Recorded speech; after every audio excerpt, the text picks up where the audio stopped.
Nagsisimula ang pelikula sa Tikrit noong digmaan sa Iraq, kung saan nakaistasyon sa isang checkpoint ang isang American military squad. Biglang may humarurot na sasakyan mula sa di kalayuan at nagpaputok ang mga sakay nito. Ang mga umatake ay nahayag na isang grupo ng mga rebelding Iraqi na lumusat sa checkpoint at nagpatuloy sa pagbaril. Ang pinuno sa command, si Sergeant Brandon, ay nag-utos sa kanyang mga sundalo na tugisin ang mga assailants. Isang matinding habulan ang naganap, kung saan pinaputokan ng mga sundalo ang mga rebelde sa buong lansangan ng bayan. Sa kalaunan ay nakarating sila sa isang eskinita na hindi alam ang mga potensyal na panganib. Lumabas ang squad sa kanilang sasakyan at maingat na gumagalaw patungo sa eskinita. Di nagtagal, ang mga rebelde ay naglunsad ng isang pag-atake mula sa mga bubong na humantong sa isang nakamamatay na labanan sa pagitan ng dalawang grupo. Sa panahong ito, isang rocket-propelled grenade ang tumama sa isa sa kanilang mga jeep at kalunos-lunos na kumitil sa buhay ng dalawang sundalo. Pagkatapos ay naghagis ang mga rebelde ng isa pang granada mula sa mga rooftop na sumabog sa sasakyan ng isang sibilyan. Ang isa sa mga sundalo, si Tommy, ay nagkataong malapit sa sasakyan sa panahon ng pagsabog. Ang isa pang sundalo na nagngangalang Rico ay walang pag-aalinlangan na pumunta kay Tommy upang protektahan siya. Sa kasamaang palad, ang gawain na ito ng katapangan ay nag-iwan sa kanya ng matinding pinsala na may mga paso sa buong katawan. Nagmamadali si Brandon upang tingnan si Rico habang ang iba pang pangkat ay nagbibigay ng cover fire. Mabilis niyang inilipat ang nasugatang sundalo sa isang kalapit na eskinita upang protektahan siya mula sa karagdagang pag-atake. Ilang sandali pa, isa pang sundalo na nagngangalang Preacher ang tinamaan ng putok ng kaaway na nagdulot ng matinding sugat sa kanyang leeg at panga. Ang kanyang matalik na kaibigan na si Tommy ay sumugod sa kanya, ngunit si Preacher ay kalunos-lunos na pumanaw sa kanyang mga bisig. Samantala, ang mga rebelde ay nagpatuloy sa kanilang pagsalakay ng baril at hinabol ni Sergeant Steve ang isa sa kanila sa isang bahay. Di nagtagal, nalaman ni Brandon na ang kanyang matagal ng kaibigan na si Steve ay nasugatan, kaya nagmadali siyang pumasok sa bahay upang tulungan siya. Doon ay nakatagpo siya ng ilang patay na lalaki, babae, at bata na ang kanilang dugo ay tumalsik sa buong paligid. Tinulungan niya ang nasugatang si Steve na umalis ng bahay bago pa lumala ang sitwasyon. Ang pananambang ay nagresulta sa pagkamatay ng 3 sundalo ng US Army habang ang isa ay kritikal na nasugatan. Kasunod ng malagim na karanasang ito, umuwi si Brandon at ang kanyang mga kasamahang sundalo sa kanilang maliit na bayan sa Texas. Nakatanggap sila ng mainit na pagtanggap mula sa komunidad na sinundan ng isang parada. Gayunpaman, ang tanging bagay na talagang dapat nilang ipagdiwang ay ang kanilang kaligtasan. Sa susunod na eksena, dumalo ang mga sundalo sa isang maliit na welcome party na napapalibutan ng pamilya at mga kaibigan sa isang lokal na pub. Isang lasing na si Steve ang nagsimulang magkwento ng malupit na labanan na kanilang kinaharap noong digmaan. Ginagawa nitong hindi komportable ang iba, kahit na ito ay nakalimutan na nila. Ibinahagi niya ang kanyang pagnanais na sumali sa sniping team at gamitin ito upang ipaghiganti ang kanilang mga pumanaw na kasamahan sa pamamagitan ng pagpapabagsak sa mga rebelding Iraqi. Noong gabing iyon, nakatanggap si Brandon ng tawag mula kay Michelle na nagkataon na kaibigan niya noong bata pa siya at ngayon, fiancé ni Steve. Nang maramdaman ang kanyang pagkabalisa dahil sa tawag, mabilis siyang nagmaneho papunta sa kanilang bahay at nahanap si Steve na naguhukay ng butas sa harapan ng bakuran nila. Sinubukan siyang kausapin ni Brandon, ngunit hindi siya nito pinapansin. Si Steve, na wala sa kanyang pag-iisip, ay patuloy na naguhukay na parang nasa isang misyon sila sa lugar ng digmaan. Nagiging malinaw na nagkakaroon siya ng mental breakdown, malamang dahil sa PTSD mula sa digmaan. Ilang sandali pa, pumasok si Brandon sa loob ng bahay para kausapin si Michelle. Nakakagulat, nakita niyang magulo ang lugar. Ipinaliwanag ni Michelle na si Steve, sa isang lasing na estado, ay nagsimulang maniwala na ang mga kaaway ay umaatake sa kanya. Pagkatapos ay hinalughog niya ang buong bahay at nagsimulang maghukay ng butas sa labas. Noon lang, napansin ni Brandon ang isang pasa sa mukha ni Michelle. Maluha-luha niyang isiniwalat na hindi sinasadyang sinaktan siya ni Steve dahil sa kanyang paglalasing. Habang nag-uusap sila, napansin nilang natutulog si Steve sa butas sa labas na may hawak pa ring baril sa kamay. Ilang sandali pa, dumating si Tommy sa kanilang bahay na ibinangga ang kanyang sasakyan sa puno. Pagkatapos ay nilapitan siya ni Brandon at inihayag ng isang halatang lasing na si Tommy na pinalayas siya ng kanyang asawang si Jeannie dahil sa kanyang mga problema sa pag-iinom.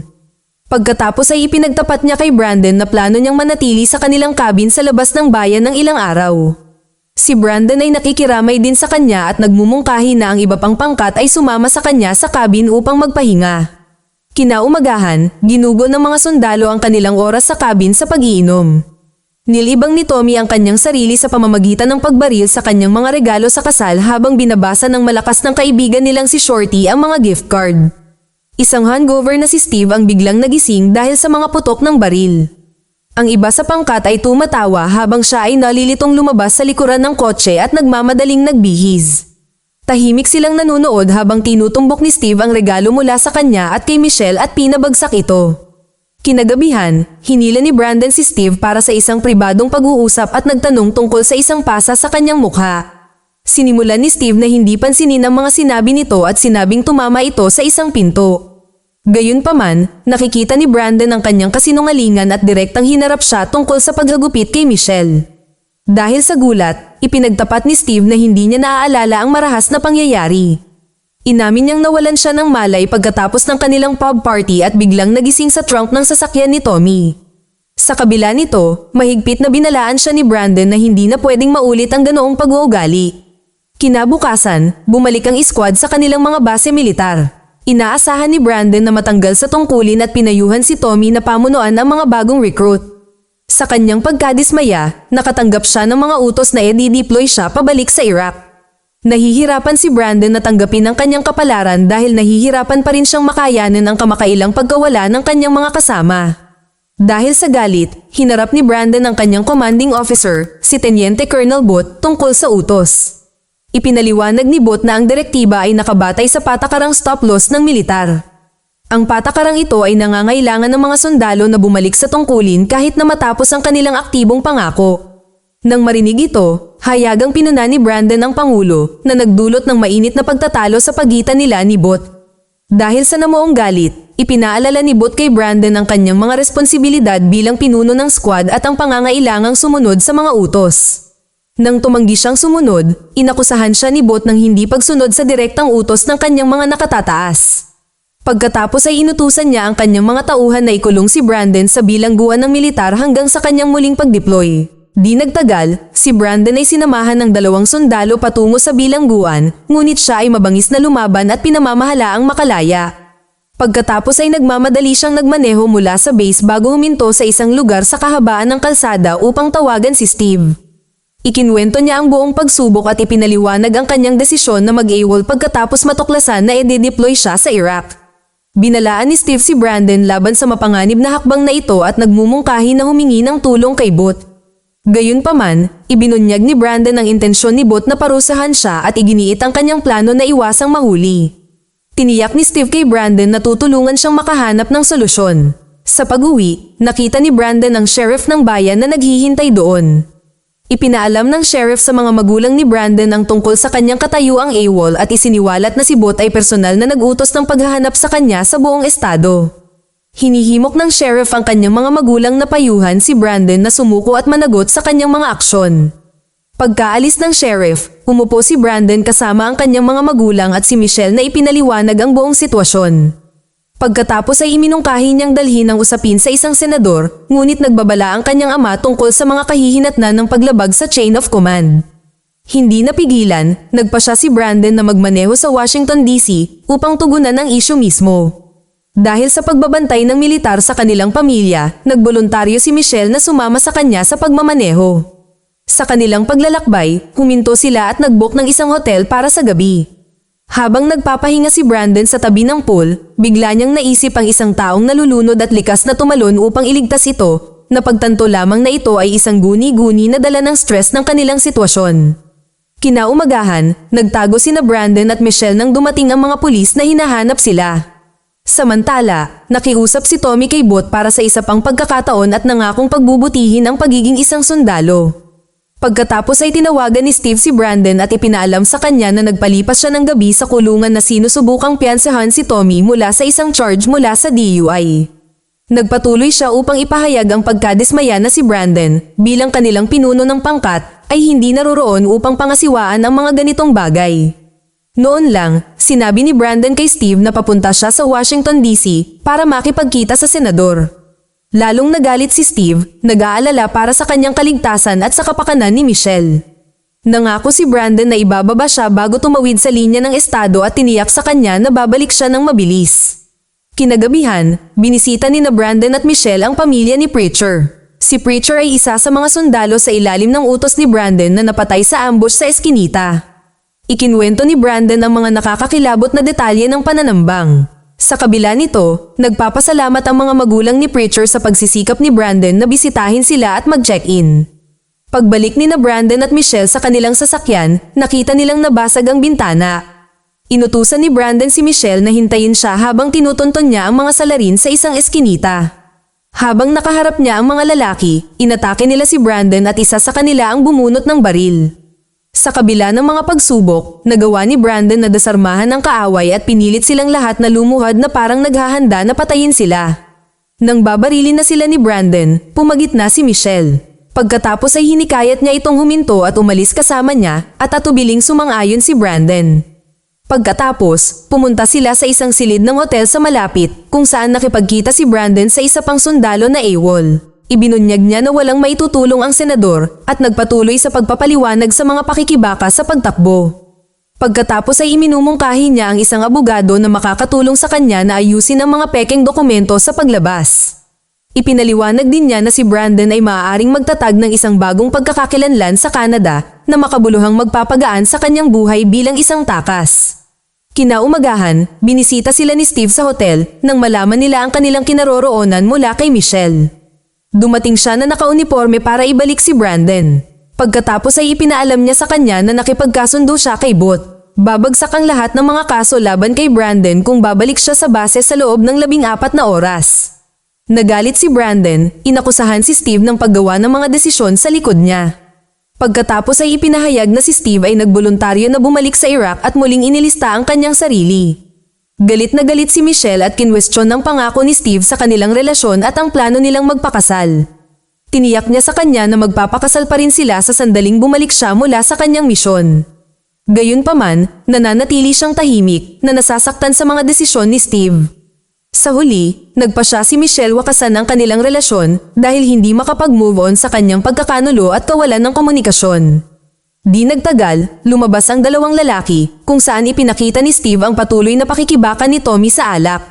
Sinubukan niyang kumbinsihin si Brandon na bumalik sa tungkulin kasama niya. Binigyang diin niya na iginagalang lamang ng squad si Brandon bilang kanilang pinuno. Gayunpaman, nananatiling matatag si Brandon sa kanyang desisyon at binibigyang diin ang maling katangian ng digmaan. Tahasang ipinaalala ni Steve sa kanya ang malupit na katotohanan, hindi siya tutulungan ng senador dahil AWOL na siya. Nang maglaon, tumawag si Brandon sa tanggapan ng senador ngunit ipinaalam na tumanggi ang senador na makipagkita sa kanya dahil siya ay itinuturing na isang takas ngayon. Samantala, naabutan ni Steve si Tommy, na lasing na naman. Iginiit niya na makikipagkita siya sa kanyang asawa na si Jeannie, ngunit sinubukan siyang pigilan ni Steve. Tumugon si Tommy na sinasabing hindi siya dapat magbigay ng payo sa mga relasyon. Iniwan nito si Steve na lumayo dahil sa pagkabigo. Kasunod nito, binisita ni Brandon at Michelle si Rico, isang sundalong matapang na nagligtas kay Tommy sa pananambang sa Iraq. Ibinahagi ni Rico ang mapang wasak na lawak ng kanyang mga pinsala, nawala ang kanyang kanang braso at binti, ang kanyang paningin, at dumanas ng matinding paso sa mukha dahil sa pagsabog.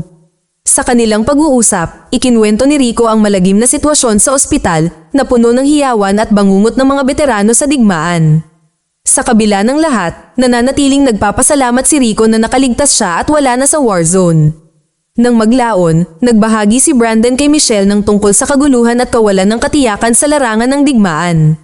Ibinahagi niya ang kanyang kasalanan at trauma sa pagkamatay ng kanyang mga kapwa-sundalo. Ibinahagi din niya ang tungkol sa kanyang pagkakasala sa aksidenteng pagkitil sa buhay ng ilang inosenteng sibilyan ng Iraq. Di nagtagal, nakipag-ugnayan si Brandon sa abogadong inirerekomenda ng ibang sundalo ng AWOL. Inutusan siya ng abogado na makipagkita sa isang kainan at magdala ng pera. Kaya naman, ipinagbili ni Brandon at Michelle ang kanilang sasakyan at ipinagpalit ito ng motorsiklo upang makalikom ng kinakailangang halaga. Sa kainan, ipinaalam sa kanila ng abogado na wala nang babalikan pagkatapos ng puntong ito. Pagkatapos ay binigay niya kay Brandon ang isang bagong hanay ng mga dokumento ng pagkakakilanlan at binigyan siya ng numero ng telepono na tatawagan. Ipinaliwanag ng abogado na kapag tumawag siya sa numero, may magsasaayos nito para sa kanya at ihahatid siya sa kanyang bagong destinasyon. Kasunod nito, tinawagan ni Brandon ang kanyang ina at nalaman ng mapangwasak na balita na tinapos ni Tommy ang kanyang sariling buhay sa kabin sa kagubatan. Sa panahon ng serbisyo sa libing, binisita ni Brandon ang libingan ni Tommy upang magbigay galang pagkatapos makaalis ang lahat. Maya-maya pa ay dumating na rin si Steve at hinarap si Brandon. Sinisisi niya ang kanyang sarili dahil sa kanyang pagkamatay dahil wala siya doon para kay Tommy. Nauwi sila sa pisikal na alitan habang pareho silang nahihirapan sa kanilang kalungkutan at galit. Ang kanilang away ay kalaunan ay nagtapos kay Brandon na lumayo sa pinangyarihan, naiwan si Steve na lumuha. Makalipas ang ilang araw, nagpaalam si Brandon sa kanyang ama at umalis kasama ang kanyang ina at si Michelle. Pagkatapos, magkasamang nagmaneho sina Brandon at Michelle patungo sa hangganan ng Mexico upang matulungan siyang magsimula ng isang bagong buhay ng sikreto. Habang papalapit sila sa hangganan, nahihirapan si Brandon sa pag-unawa na ang pag-iwan sa lahat ng kanyang nalalaman ay hindi makakapag-ayos sa kanyang panloob na problema. Nagpasya siyang hindi tumawid sa Mexico at bumalik sa team sa paniniwalang hindi niya talaga maiiwan ang digmaan sa pamamagitan ng pagtakas dito. Sa huling eksena, sumama si Michelle sa mga magulang ni Brandon at dumating sila para magpaalam. Ang pelikula ay nagtatapos habang si Brandon, kasama si Steve at iba pang mga sundalo, ay naghahanda na ma-deploy sa isa pang lugar ng digmaan. Mag-subscribe para sa higit pang mga video na tulad nito, i-on ang notification, at mag-iwan ng like para matulungan ang aming channel. Salamat sa panunood.